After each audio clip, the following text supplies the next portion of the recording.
The first 3 Harry Potter games were quite enjoyable, and overall, pretty well made. So why not change up the entire formula? This is Harry Potter and the Goblet of Fire. Don't go away.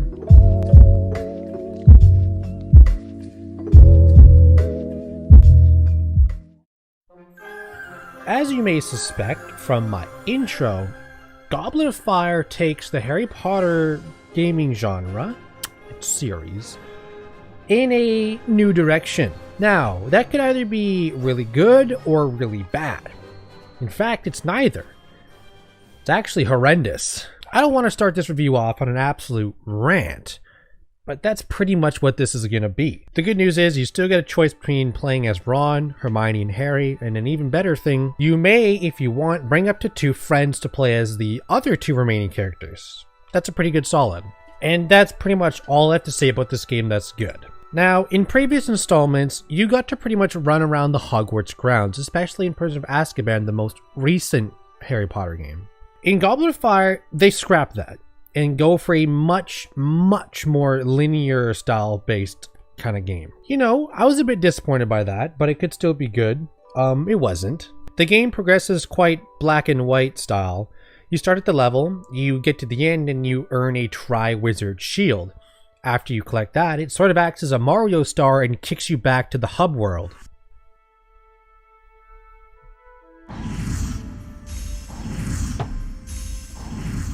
And this is my biggest complaint about the game. After you collect that Triwizard Shield, you cannot go to the next level.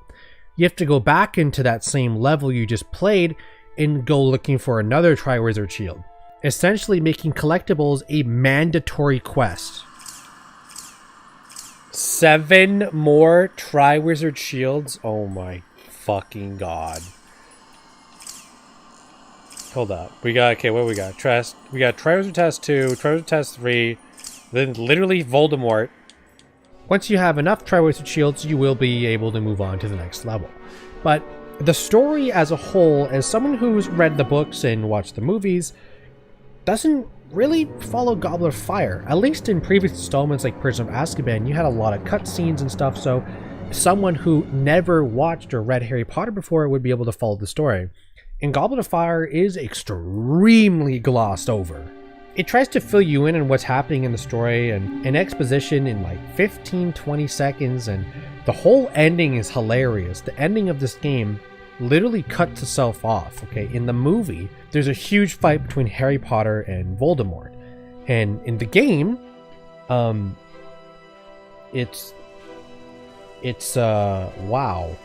The gameplay itself is okay. In fact, I think it's more watered down than before. You have your main spell of Jinx. They just call it Jinx. You could spam A with that, yeah. You have your alternate spell, which is kind of cool because you have things like you can levitate things and Accio to bring, you know, items close to you. You have essentially also the water spell and other stuff like that, but it's all linked to one button. So you don't get to equip or unequip it, which I guess saves time because the game does a good job of automatically selecting which spell is best used for that situation.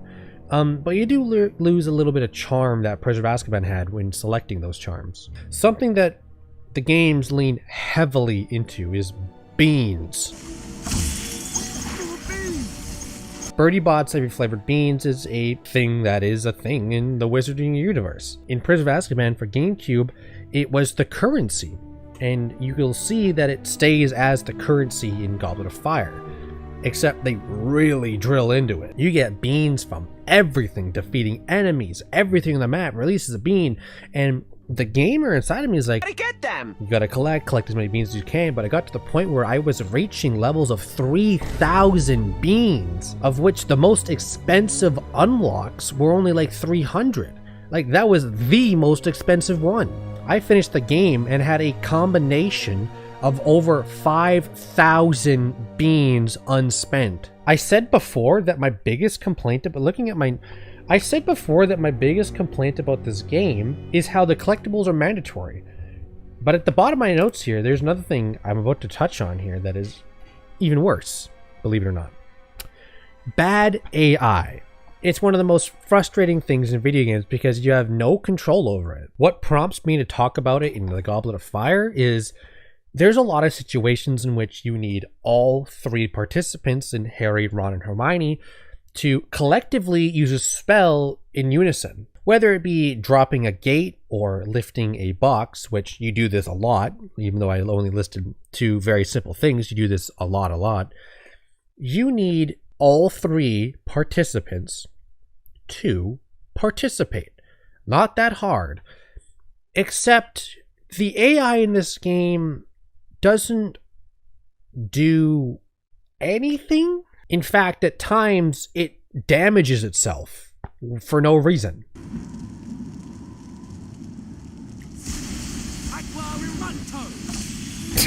Did anyone just see what fucking Harry Potter just did? The great wizard of all time, dude. The fuck was that? I don't know what the fuck his plan was. We're supposed to be all doing fucking water spells in this thing. He picks up a rock and hits himself in the head. Oh my god, dude. The bean! Where did the bean go? It just went through the wall. This game's so fucking janked, man. 2 for 1. Harry, I need your help. How about literally fucking anyone on my team? Wait, what are you guys doing back here? Literally fucking jerking each other off. Bro!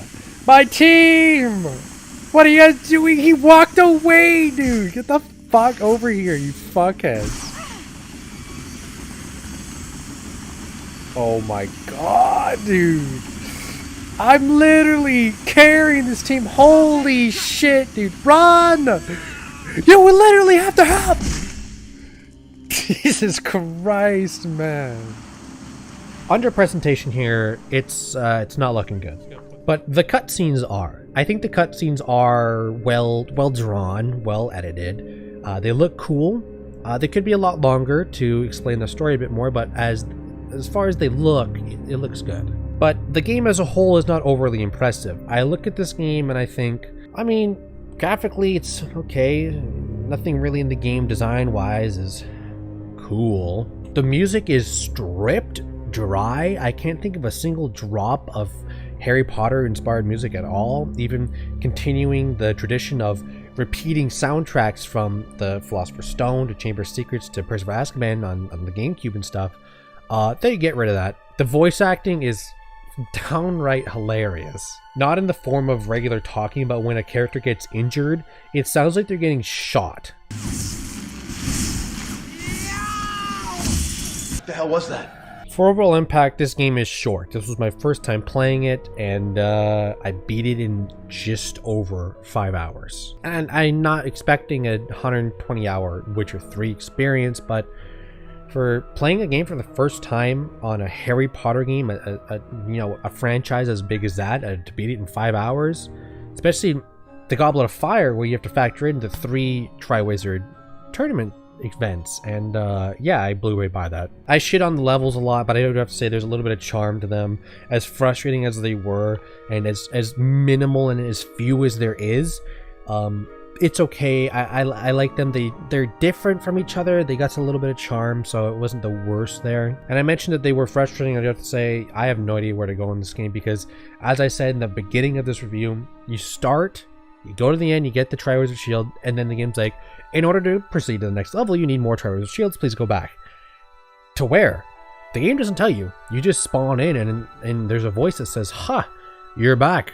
More Triwizard Shields." Back again, eh? And there are still several shields to collect. Several? The only bosses you'll come across in this game, or cool levels that are unique from each other, is, well, the Triwizard events. You have the maze, you have the Black Lake underwater thing, and you have Flying Against the Dragon.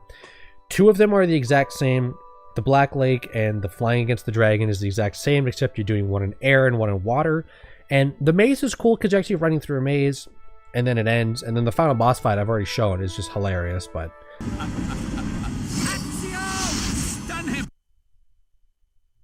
What the fuck was that? Harry! He's back. That was the ending cutscene? That's about it, and that's literally it. I'm trying to squeeze a lot of content out of this 5-hour shit box of a game that I just can't do it anymore. In fact, there was nothing even after the end game. After you beat the game, the main menu looks the same. There's nothing else. There's no bonus. There's no duel mode. There's no buckbeak flying mode. There's no owl racing. There's nothing. It's just Goblet of Fire.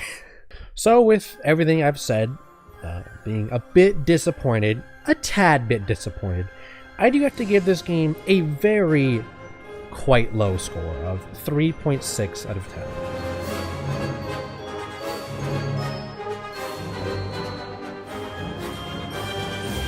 So that's it. Goblet of Fire is done. In fact, that's it for the GameCube and Harry Potter. My next game I'm playing is a Resident Evil 2 remake, but after that I'm continuing the Harry Potter series with Order of the Phoenix on PS3. That's going to be pretty interesting. I've never played it, never tried it. We'll see how it is when we get there. But for now, I'm your host, Safe Planet Entertainment, and I hope you enjoy the video. Peace out. Fucking knocked out. Dude, these fucking bugs don't give a shit who we are. I'm Hermione Granger, fucking school student, get fucking knocked out, bro. Help us out, Harry. Anyone. Okay.